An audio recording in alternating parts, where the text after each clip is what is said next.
Bonjour, aujourd'hui nous allons faire une leçon qui s'intitule « Je sais orthographier les lettres muettes d'un mot ». Les lettres muettes sont les lettres que l'on n'entend pas dans un mot à l'oral. Elles peuvent être au début, au milieu ou à la fin d'un mot. Si je prends hiver, eh bien effectivement j'ai un H en début de mot que je n'entends pas. Le thym, donc la plante, admet aussi un H en milieu de mot que je n'entends pas. Et pour terminer, chocolat, qui a un T à la fin du mot, mais que l'on n'entend pas quand on le prononce. Donc malheureusement, il n'y a pas de règle pour savoir s'il y a des lettres muettes en début ou en milieu de mot. Par contre, pour les lettres muettes en fin de mot, on va pouvoir céder des mots de la même famille. Donc des mots au féminin ou des verbes. Si je prends vert, eh bien, je peux me dire, ah oui, vert, la couleur, il y a un T à la fin, puisque au féminin, ça donne verte. Habitant a également un T à la fin, même si je ne l'entends pas, parce que quand je dis une habitante, eh bien, je l'entends. Comme ça. Un drap, donc pour dormir, eh bien, il y a un P à la fin, et le verbe draper peut m'aider à me souvenir de cela. Si j'ai le moindre doute, et c'est la même chose à chaque fois et pour tout, je n'hésite pas à utiliser le dictionnaire. À toi de jouer à présent. Afin de voir si tu as bien compris le cours, je te propose 2 petits exercices.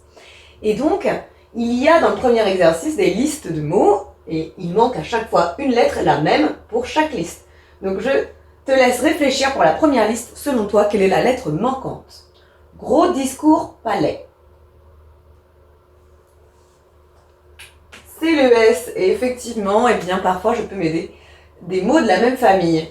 Gros, il y a un S, au féminin, grosse, ou le verbe grossir. Discours, c'est plus difficile de savoir que c'est un S, et palais, là, il n'y a pas vraiment moyen de savoir que c'est un S, il faut retenir ce mot. Maintenant, instant au petit. Quelle est la lettre manquante ? Le T, et peut-être que tu connais le mot instantané, on voit bien qu'il y a un T. Ici, au, hauteur, petit, petite, par exemple. Et je termine avec cette liste-là, hérisson, T, honte.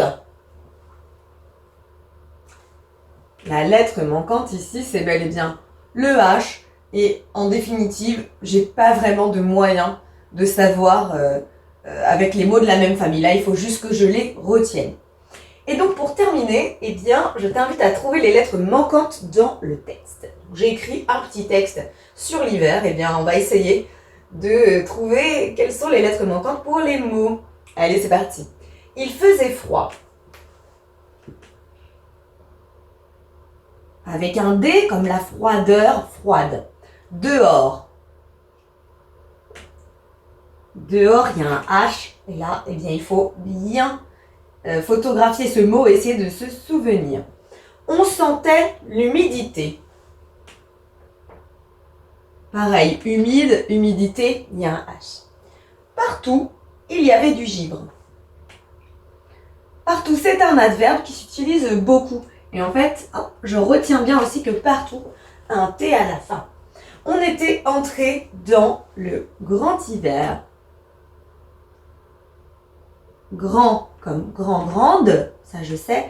Et hiver, on l'a vu dans le cours, il y a un H. Le verglas brillait.